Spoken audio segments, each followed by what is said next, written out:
If you're enjoying Shannon Confidential podcast episodes and would like to see more, please visit my Patreon account. You'll have access to clips from past episodes, teasers of upcoming episodes, and the ability to submit questions that I will answer to you directly. Thank you so much for your support. Hi, everyone. Look down below. See the subscribe button? Go ahead and press it for me. Thank you so much.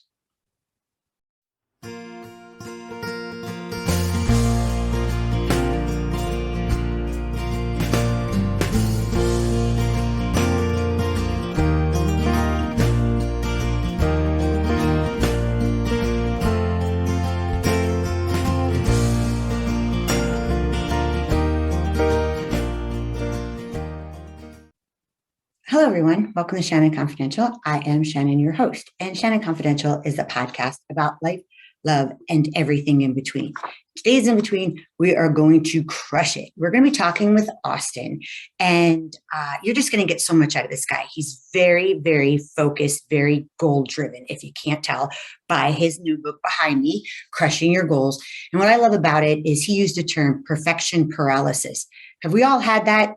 You get paralyzed by trying to just get it right all the time, and we simply can't. And then we're paralyzed by our fears and our fears of not making our goals and not crushing our goals and stopping our goals and starting again. And that's why it's New Year's resolution and blah, blah, blah, blah. Yeah, that's what it sounds like. He's got the answer. He's got a blog. He has a podcast. He has this new book behind me, as you can see. He has worksheets that you could do. I'm telling you, if you want to crush it, let's listen to Austin, and he will teach you how to crush your goals. Here he is. Here's Austin. Here's the guy that's going to get us on track. He is so focused, so ready to help you crush your goals. I can't wait to dive in with him, but he's got a story that leads up to where he is now. So I want you to get to know him on a personal level, and then we'll dive into everything about crushing your goals. So Austin, welcome to Shannon Confidential. Hey, thanks for having me. This is awesome. Yeah, I loved, and I said this in your intro, when you had said what the term you used is overcoming perfection paralysis. I mean, that is such a perfect term. I don't like so many things in life. You have that paralysis of just trying too hard, trying to be something or do something that just timing's off, everything's off, trying too hard. And that's what drew me to just introduce myself to you. And now that you're on the podcast, explain away who you are and how you got to where you are today. Yeah, well, it's a meandering story. So present day, I'm the owner and only employee of B&B Media. It's a website development company. I do WordPress website development, e-commerce development. I've been in the industry for almost 10 years through an agency. Part of my story is how I exited that company and came to be on my own. So that's what I'm doing right now. I'm a little removed from my podcast, blogging, book writing. That was stuff that I was doing while I wasn't trying to build a company on my own. So yeah, where do you want to start? If you're building the company, where are you right now? Just explain to everybody, because your uber focused driven ways are very impressive. Yeah, well, thank you. So where I am right now, I'm 18 months into this new business. The first year, as you can imagine, was super turbulent. I'm not the kind of person that ever thought I was someone who stressed about things or had anxiety until I started this business, and I got a strong dose of reality in terms of what I was made of. So it's a very honest assessment. Yeah. So in 2013, I started working as a project manager at a website development agency. Not long, 3 years out of college, I was recruited into this company, local company here in my hometown, Cape Girardeau. And I remember it was my first job that I really felt like, okay, I can make a career out of this. In college, I went to school for graphic design, didn't really jive with it too much. I'm not the most creative guy in terms of design. I can do a lot of things, but I can't think up a lot of things. And I hear that. Yeah, I switched my degree halfway through to video and just didn't really have a lot of clarity on where I wanted my life to go. And then I took this job and I'm like, this is it. Just felt really at home. 6 months in, I remember the owner said, where do you see yourself in 5 years? And I said, do you want to retire? And he said, yeah. And I'm like, I'd love to take the place over. I just feel great about this place. And Wow. and he was receptive. He's like, that is awesome. And you hear people tell you to say that in interviews, kind of as a, you know, an interview hack or whatever. But Yeah. this was a Where do you want to 6-month be in 5 review. years? Oh, I don't know. I want your job, which is Yeah. kind of what I said. And oddly enough, he was receptive to it. And that became my sole focus. Everything I did at that company, I looked at it through the lens of, how would I do this as the CEO? How do I prove the current CEO and owner that I've got what it takes to run this place? 3 years out of college, I didn't know anything. And so it just, over 7 years, really 6 years, I worked my way up from project manager to director of marketing to VP of marketing to finally chief operations officer. And, we had many talks about me buying out this company. And, I didn't have any assets or any way to really do this. So that's kind of where we were stuck. And so he ended up in early 2020 talking to another local agency, much bigger than we were, about buying. And so they bought us. Okay. And that's where my story of finding my path really starts branching into all these different places. Because for 7 years, I'm like, I'm going to own this place. I'm going to run this place. And then it was gone. It was, I just feel like it was just right out from under you, like just a gut punch. Yeah. And no discredit to the owner. This company came in wanting to buy it outright. I was trying to figure out how to do some sort of 20-year payment plan or something, and so we talked about buying it, making me CEO in May. He informed me he sold it in August. So it happened that quickly. And yeah, so, and that's where my career really changed. It's just impressive how you have stumbled, hit a roadblock, whatever you want to call it, had your 7-year plan kind of taken out from underneath you, but yet you're so focused and goal driven. And how did you go from one to the other? Because there would be, and in other words, it's really relatable for someone at any point during what you've just said to give up, or to just say, okay, fine, this, or just get mad about what happened. But yet you did it. You had to really kind of look in and start to, figure things out from within. But that takes skill and that takes courage. And I want people to understand how you did it, because you're not the only one this happens to, and you know that. So there's somebody out there listening that might be in something similar and just doesn't know which way to turn. Yeah, I mean, the emotions through that process were very up and down and all over the place. I probably encountered more emotions in a short amount of time than I ever have in my entire life combined. So the new people who bought it said, hey, we want to keep you on our executive team, but we don't need a CEO, COO right now. We have that covered. So how would you feel about doing national sales for some software? And this is a software division that I helped build at this company. So I was kind of poised to run that, but I didn't want to do national sales. I like being home with my wife. I didn't want to travel. Who is from high school, correct? Yes. Your high school sweetheart, I think, is adorable. Yeah. We just celebrated 15 years at 34. So yeah, good for you guys. Congratulations. Thank you. Yeah. Yeah. It's been cool. But, I just didn't want to do sales. And so I started looking at other agencies in town, and, another company created a spot for me, created a position for me. The growth that I had there, the culture that I helped cultivate there, because I was really that guy that was trying to run the place. So I was team building, I was doing workshops, we were doing all these things. It's impressive. Yeah, thank you. And the team really rallied around me. And so when this sale happened, they were all looking to me like, what's happening? What is going on? Because they were going to follow you. Yeah, I mean, they were, and I didn't know, once the company was sold, I was no longer in the loop. I had no idea what was going on any more than they did. But people were looking to me. And my only regret about where I am today, the only thing I would go back and change is how and when I left, because I left at a time of turmoil when this merger was happening. I think people were looking to me to help kind of smooth the waters and navigate this transition. And I'm like, nah, I'm going to go work at this other local agency. Sorry, this isn't for me. Catch you on the flip. So well, that's a tough decision because you do still have to do what's best for you, not in a selfish way, but that's kind of life, So I could see how you could be torn with, because you wouldn't have known had you not taken the job, would that have been available later? Right. And so when you talk about these emotions, part of that decision was probably impulsive. I was hurt. I was mad.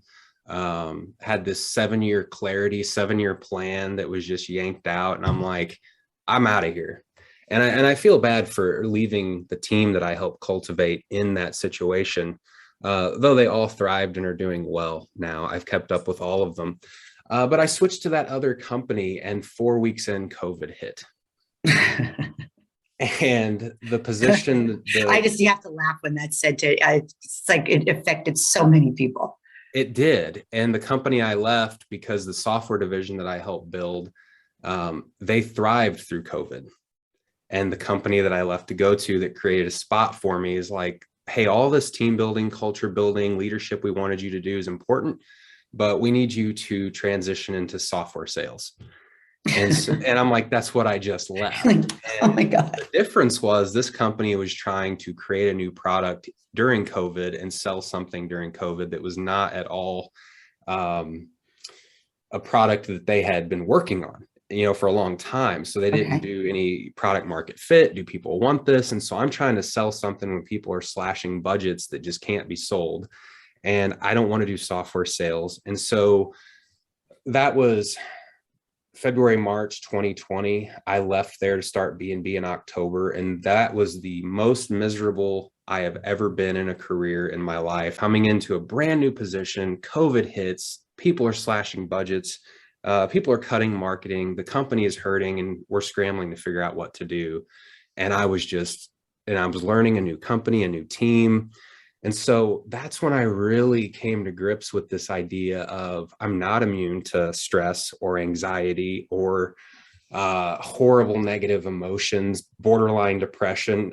All this stuff hit me for the first time in my life. With complete understanding. I'm sure there's a lot of people who feel that way right now. Yeah. I know they're out there.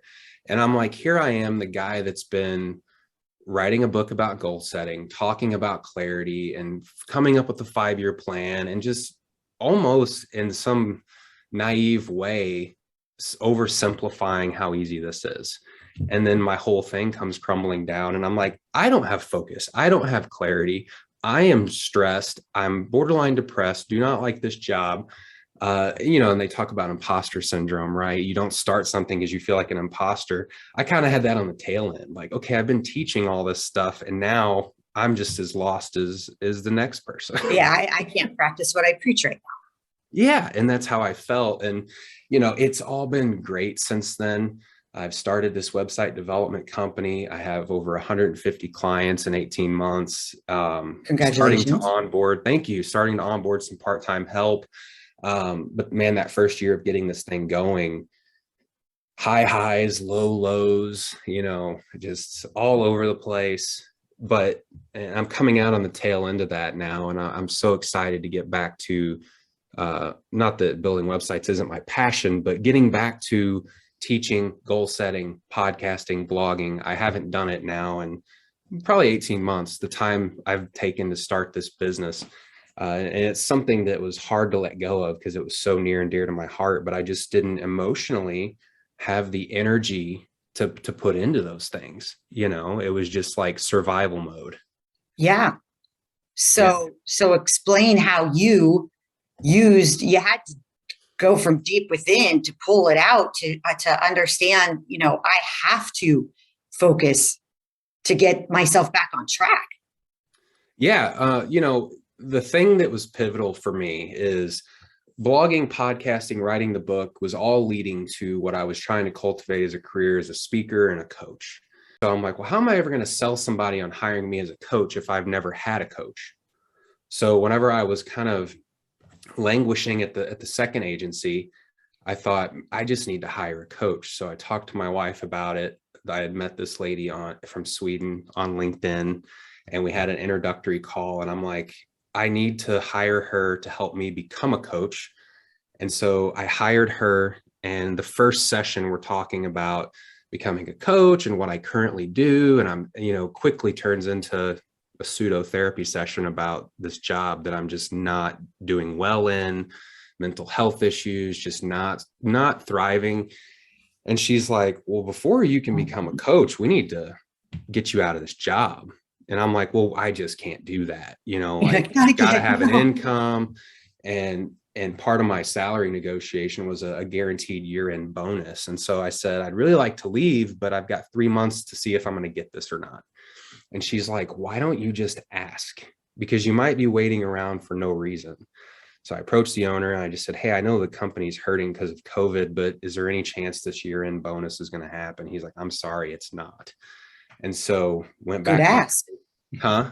I said, that was a good ask. Yeah. So I was waiting around with high hopes, for no reason, and told my coach that. And she's like, all right, well, why don't you approach him about a severance package? And if you can work something out, then you can start your business with a little bit of runway, a little bit of safety net. And so I credit most of that decision to my coach for giving me the perspective that was all even doable. Because when you get too close to something, you start not seeing all the options. You see one option and it may be that there's 15. Yeah, you got the tunnel vision. Yeah. So I give my credit to my coach for that, but then I give so much credit to my wife for supporting me through that whole thing. Because I was the one, we both had steady jobs, but she was studying to be a realtor and she had planned on quitting. And here I am quitting. And it's a little chaotic in the house. Yeah. And so, I worked out the severance package. I had 3 months of pay. And in that 3 months, I started a business that took off. And it's been a lot of work ever since then. But it's crazy because I hired her to teach me how to be a coach. And she got me within a month to quit my job, to get a severance package, to start a business. And so I ended up working with her for 6 months. And a lot of my emotional sanity came from bouncing ideas off of her, but then also having the emotional support from my wife to navigate all this turmoil. So that's kind of what brings me to where I am today. I'm 18 months into this. The emotional roller coaster, the peaks and valleys aren't so steep. It's like, okay, well, I need to make some sales. All right, things are good. So it's more, I'm starting to recognize the ebbs and flows of the business and sitting and being comfortable in the pace in which it's going and building is perfectly okay. I'm doing well. And so now it's like I've got this mental and emotional energy to start doing these, guest podcast interviews and start reboot my own stuff as well. Well, I'm glad you're able to join us and explain and tell your story because it is so relatable. Obviously, things have changed even since we spoke the first time. So I'm so glad you're here. It seems almost, and it's easy for me to say this on this side, but maybe somewhat of a blessing in disguise. Yeah. Because it brought you to that level that you thought you wanted to get to back then. You wanted to coach, and then it really catapulted you into getting a coach to become a coach. So, I don't want to say everything happens for a reason, use all those cliches, but somehow in the long run, in the future, you'll pull from this and you'll be able to use it and understand when you're coaching someone else going through it, you'll have that knowledge of those emotions now. Yeah, absolutely. And I think I said a little earlier, like I wrote this book based on the amount of focus and clarity I had and these principles that worked for me, almost and teaching it with almost a level of just being completely naive as to what people go through. And I even would talk to people, another local guy who does speaking, and I'm like, you're such a good speaker. You have such a good story. Drug addicted attorney turned executive director, nonprofit.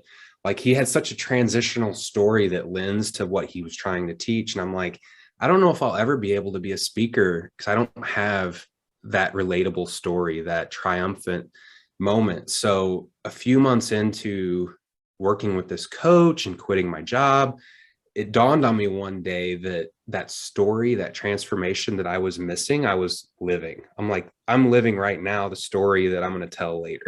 Exactly. That's what I was hoping you was going to get there. I was like, are you kidding? You are the Yeah. story. Yeah. I mean, because, when I wrote this book and everything, it's like things just, I've always been ambitious. I've always tried hard. I've always worked hard. Sure, I had perseverance and, trials and tribulations along the way, but nothing too major.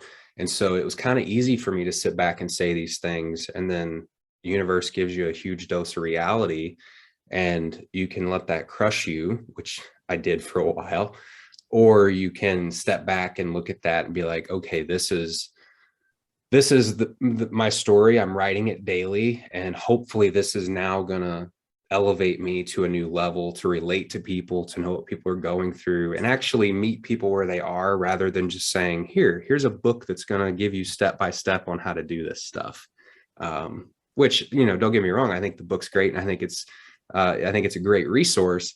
But now as I get into speaking and coaching, I've just got like this whole new baseline of relatability to what people go through. Yeah. So the question is, when you wrote the book, you wrote it to help people to overcome Mhm. their fears, to stay focused, to, you know, uh, make goals that are achievable, and not just something. I'm not saying not a dream, but it's about achieving your goals, even if they're little ones at a time. You Right. can set a goal that's just not achievable, and then you're just not going to get there, and you're going to crumble. So you write the book, and you have the workbook. You have all these different things to do to help these people, help people get to the next level and stay there and be successful at it. But you wrote it before. Yeah. Do you go back to the book? Would you change anything?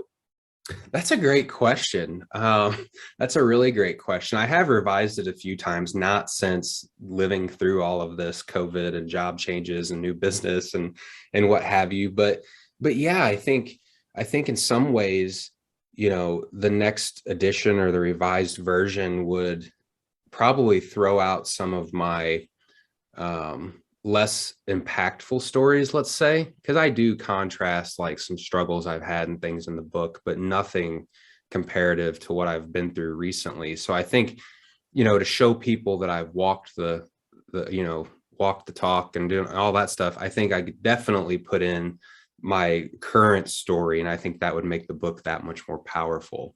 Absolutely. And the great thing about self-publishing is you can roll out a new version anytime you want. So definitely need to do that.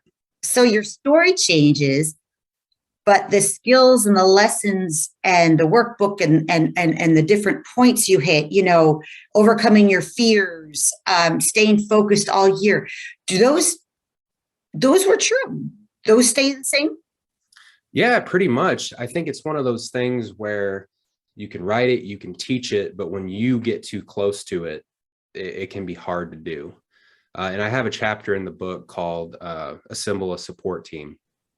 And I didn't realize just how important and how powerful that piece is. Because again, if not for I was scared I'm risk averse. I was scared to death to quit my job. I was really hoping for that year-end bonus. Got to have an income. Wife's trying to become a realtor, all these different things. And I just let that fear take hold. I'm like, I'm stuck. And it was my coach that was like, yo, you're not stuck. Like, you have all these options you haven't tried, and there's no harm in asking for, hey, is that bonus going to happen? Hey, if not, the company is suffering. I know you created a position here for me. Would it help if I stepped out? And if so, can we work out a severance? All of that was so easy to do. And I'm like, wow, I almost didn't do this because I was afraid to ask a question.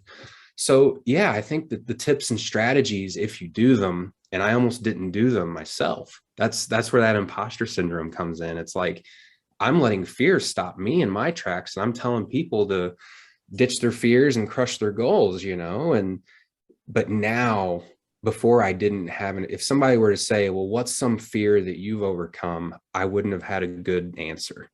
And now I do. So the strategies are sound, but now I can actually back them up and say, with the help of a coach, with the help of a mentor, with the help of my wife, I was able to work through this fear. Yeah. Yeah. And so to answer your question, I think the strategies are sound. I think whenever we find ourselves in a dark place, we isolate. We assume no one can help us, no one can relate, no one knows what we're going through. And so we isolate and we just don't talk to anyone. Fortunately, I had hired a coach when all this was happening, and she's so good at what she does that she's like, we can't even talk about you being a coach right now because you are clearly miserable in this job. Let's talk about that instead. And so, we never really got back around to talking about coaching as much as she pushed for that. But 6 months working with her, I ended up using her more as an entrepreneurial coach than anything else, for the business. That's what I was going to ask. So when you were looking for a coach, you said you need a coach. What type of coach was she at the time that catapulted you to overcoming that fear and getting to the next level? We've stayed in contact since working with me and others, she has started to identify that entrepreneurial coaching is kind of her niche. When I started working with her, that was part of it, but I think she was just she's building herself too. So I don't think she really had necessarily a niche, but she had a similar story. She, again, she's from Sweden, and she was like a marine biologist doing like scans of the ocean floor out on boat for a ship for a month and a half at a time, and was just miserable. And she went to a coaching school and got certified and just quit her job and did it and just started building a coaching business. So she had been through it. She had been through like, okay, I quit my job and I'm doing this thing. And so it was easy to listen to her. I'm like, all right, well, she's done this. She's been through it.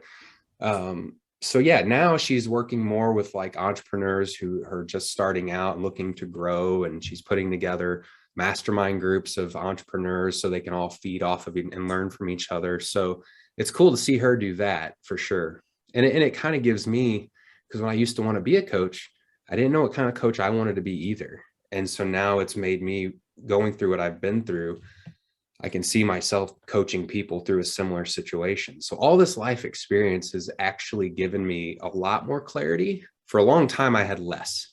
Now I feel I have more. That's wonderful. I mean, it's nice to, this is going to come out really wrong. It's nice to hear that you had everything to pull from to actually get where your long-term goal was anyway. You just had to unfortunately fall or stumble a bit to get that knowledge. And I would think also the courage and get past the fear, because like you said earlier, you thought that one gentleman was a great speaker. And though you could be a speaker, you didn't have what you felt was a big enough relatable story. Yeah.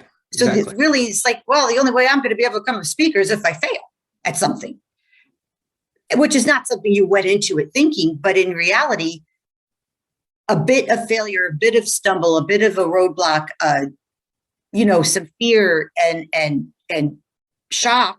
Yeah. Because the way the universe works actually has worked out for you. Yeah. Yeah, absolutely. I think whatever you don't have a relatable story and you're trying to teach these no one would listen to Dave Ramsey if he hadn't been bankrupt and crawled out of it. No, I mean, I don't know if you're familiar with his teachings. I've read most of his books. No, I haven't read them. About, this get out of debt strategy, and just if you have to eat beans and rice every day until you make it, no one would listen to him had he not built a huge business, gone bankrupt, crawled back out of it, and now is teaching. If he was just a multimillionaire, never had any troubles, and was teaching debt relief strategies, people would be like, well, it's easy for you to say you're a multimillionaire. Yeah. And I think that's where I was teaching these strategies, and people are like, well, that's great, but you've never really been through anything. You've had this nice, steady upward trend of working your way up through jobs, and, you've never had any real setbacks, or at least, and maybe no one would have ever said that. but that was in my head. And I didn't feel like I could ever meet people where they are because really I couldn't relate, you know? So it's been eye-opening. Yeah, I bet. So now I see that you've got podcasts. I've seen you're speaking. So how did that come about? What have you been doing? What types of crowd do you address? Talk about that. Yeah, so speaking, I've only done a couple of very small local engagements. So while I was at the first company that I alluded to, one of my mentors, the COO that left and I ended up taking his spot, introduced me to personal development. I had never really been a big reader, and he gave me my first book, The Compound Effect by Darren Hardy. And I'm like, this is amazing. And I just got hooked on personal development. So in 2017, I started my blog, Daily New Year's. The whole idea started in October at the gym. Gym was dead. And, I would talk about that. Like, man, I was the only one in the entire gym this morning. And whoever I'd be telling that to is like, yeah, I need to sign up at New Year's and get back to it. And I'm like, that's 3 months away. Why wouldn't you just start now? And so the idea of Daily New Year's, like, it could be Tuesday 13th or whatever day, like, why not start that thing? So I started just blogging about personal development. And the more I blogged, the more I read, the more podcasts I listened to, the more audiobooks that would spark an idea. And I would do some research and blog about it. And just, I never wrote before blogging. My high school English teachers did not enjoy me as a student. It wasn't my thing. And I just started loving it. When you learn something, you read it, you start learning it. But when you have to go and teach it to someone else, you learn it that much more because you're trying to explain it. It's kind of what was happening. Like, as I was blogging, it was really helping me learn more and more and more. So that was 2017, 2018. After I got 20 or 30 blog posts under my belt, I started podcasting. So I would use my blogs as kind of an outline for an episode. And I was just recording them here at this desk by myself. And then people start reaching out on LinkedIn or wherever, like, hey, we see you have a show. Could we come on? And just randomly, my show turned into a guest show like this. Okay. I went from just kind of reading blog posts, and expanding on them to, okay, now I'm talking with people all over the country about goal setting and efficiency and clarity. And then, I don't know, the more I learned, I really centered in on goal setting. And I thought I would really like to write a book someday. It was kind of one of those 3 to 5 year goals. Okay. And then I started evaluating my blog posts and my content. I'm like, I think I have enough here to pull together for a book.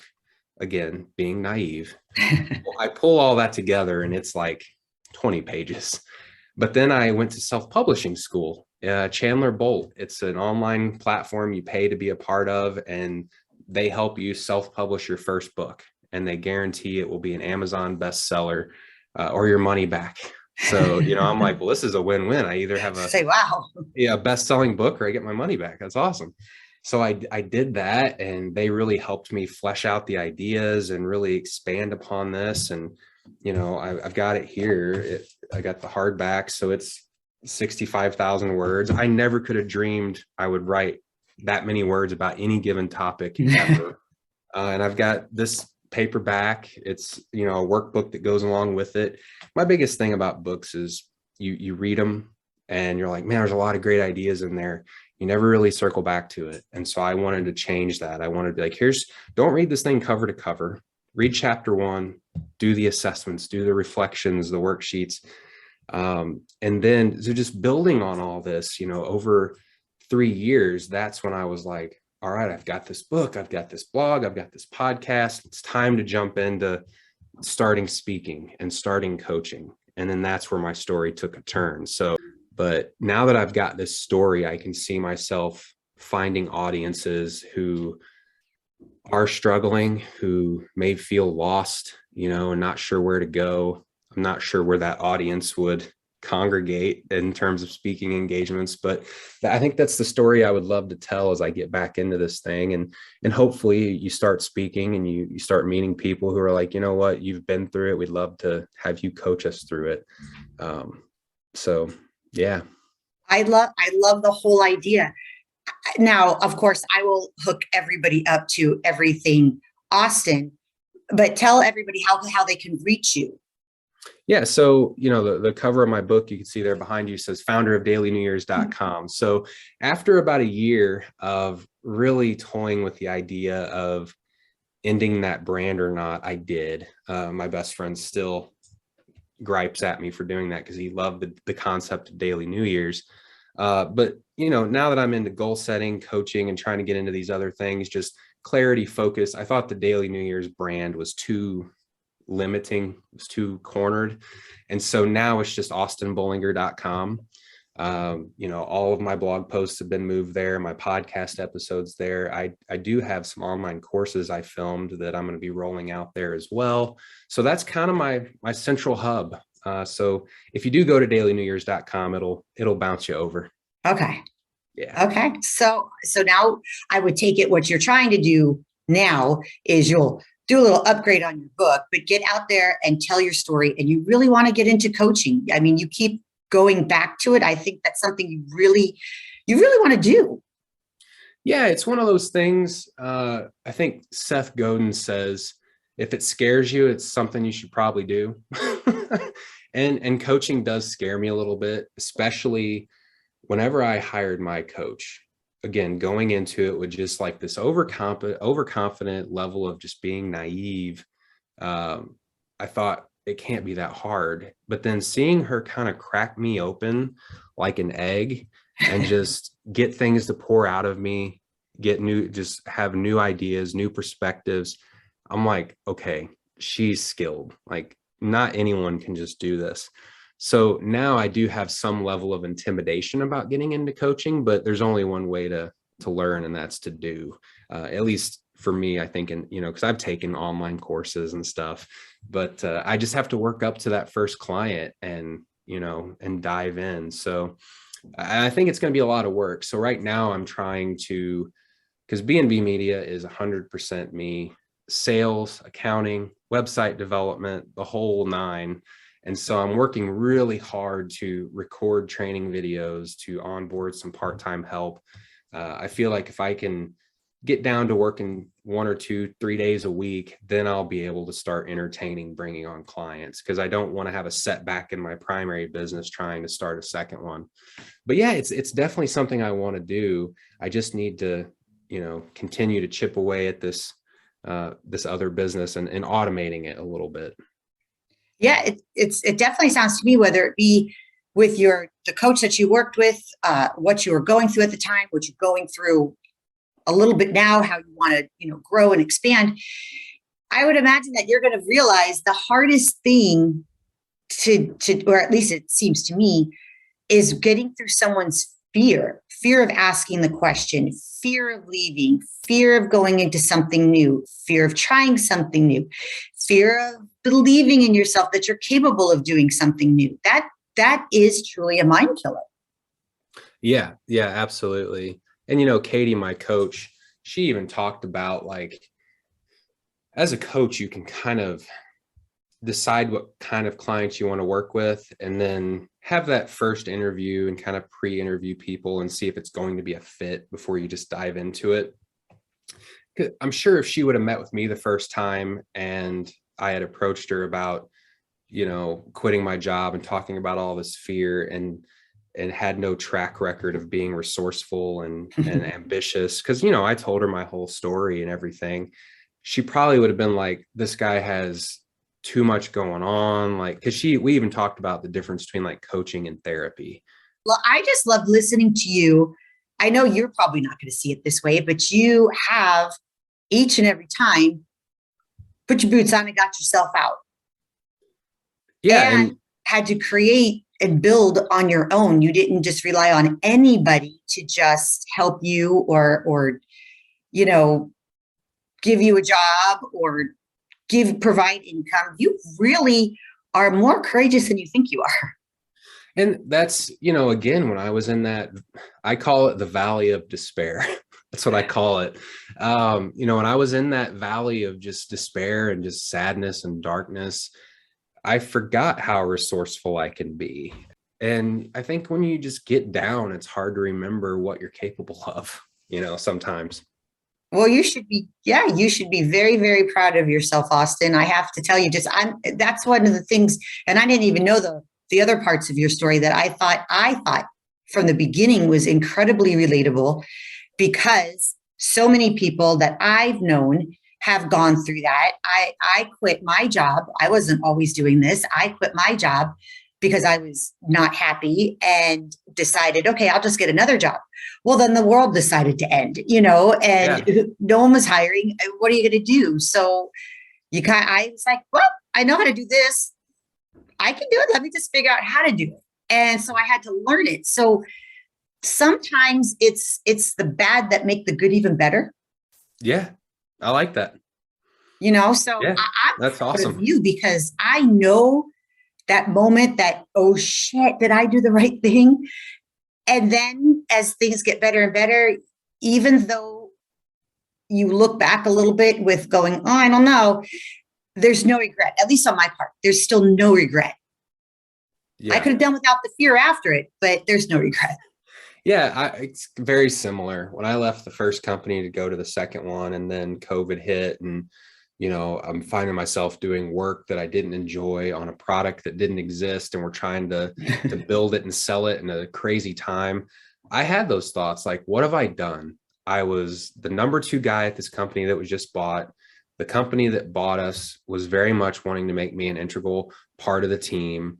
I could have been doing very well, financially, but I just didn't see myself doing that and wasn't happy. So every time I'd get really down at the second company, I would think for a minute or two, like, what have I done? I shouldn't have done that. And then I'm like, no, I still wouldn't be happy either way. And I don't live in a huge town, 35,000 people. There's only so many marketing companies here, and I had Yeah, worked yeah. on them all. And so it's like, well, I'm not going back to the one I was at. Don't like working where I'm at currently just because of the environment and the situation. Again, not because of the business or the owner or the team. Mm-hmm. And I'm like, there's no else where else to go. So it's start my own thing or be miserable. And so that series of decisions forced my hand. And now, it's a lot of work, but I would not change a single thing. Oh, that's awesome. So go into a little bit more depth if you can of what you're actually doing now, because maybe there's somebody listening that would love to work for you. Yeah, yeah.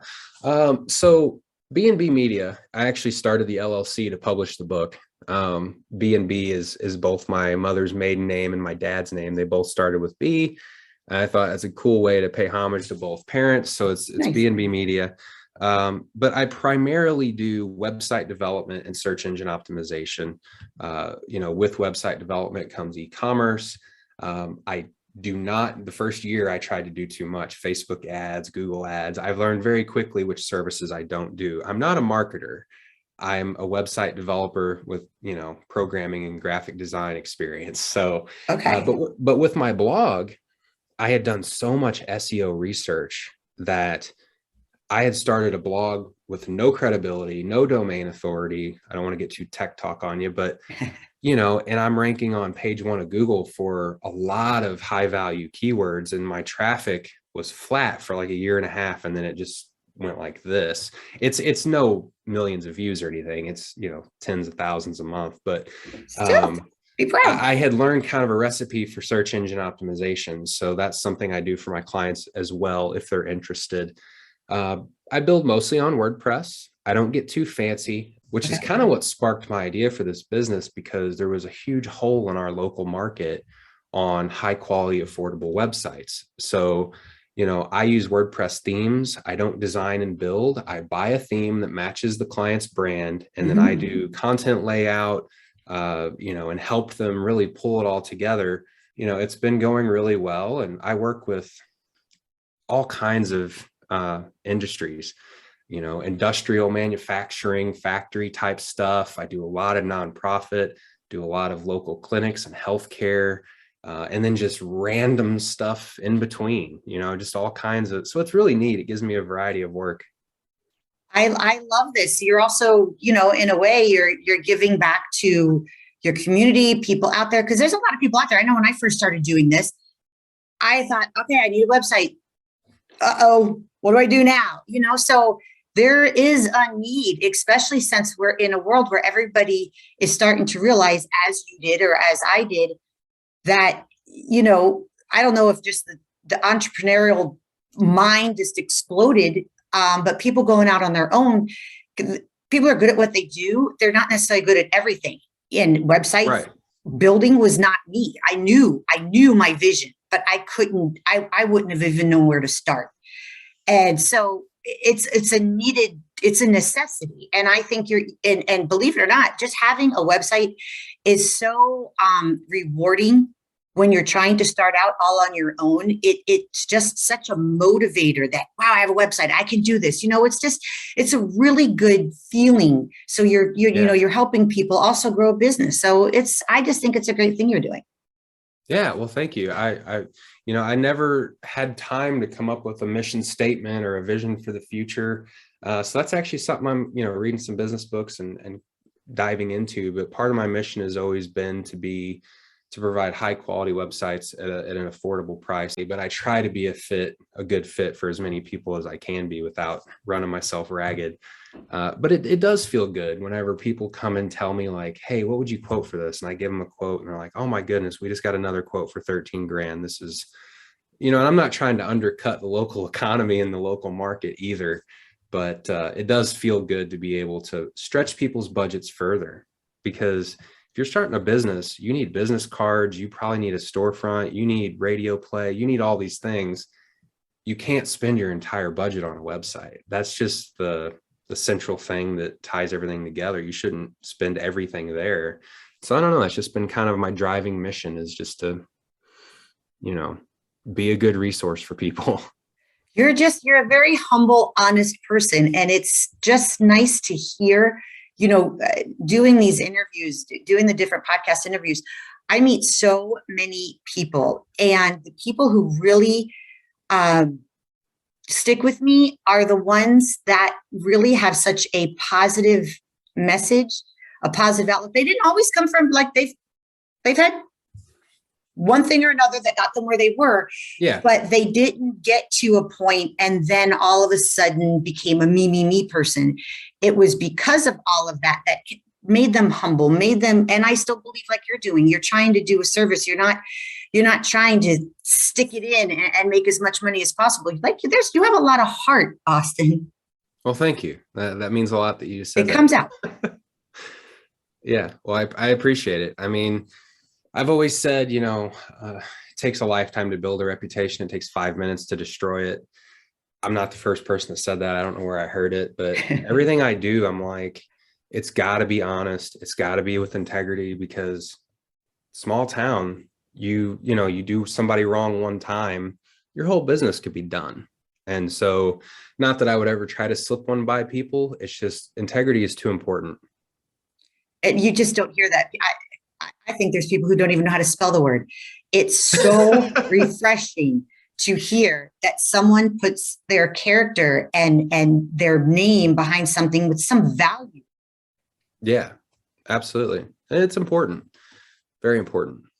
Yeah, it's probably the most important thing. It's the only thing we have control over in life is ourselves, our character, and how we handle situations. But yet sometimes, or a lot of times, you see a lot of people, that's the last thing they're even paying attention to. So you're the guy that tells the world, no, we still exist. Yeah, absolutely. Absolutely.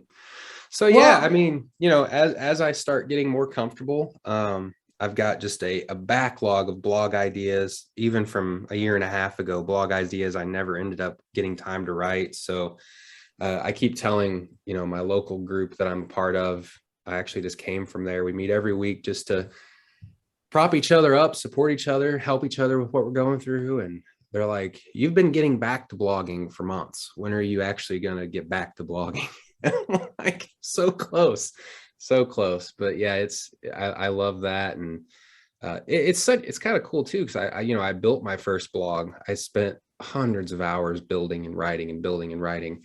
And they say the painter's house is never painted. And that's now that I'm working on everyone else's websites, it's by Friday, I'm like, I need to write a blog. And it's like, I don't want to work on a website. So that's where getting that help really is. I'm very incentivized now to get a team behind me, and navigating a whole nother level of fear. Fear they're not going to do as good as me or keep my values and quality in mind when they're working.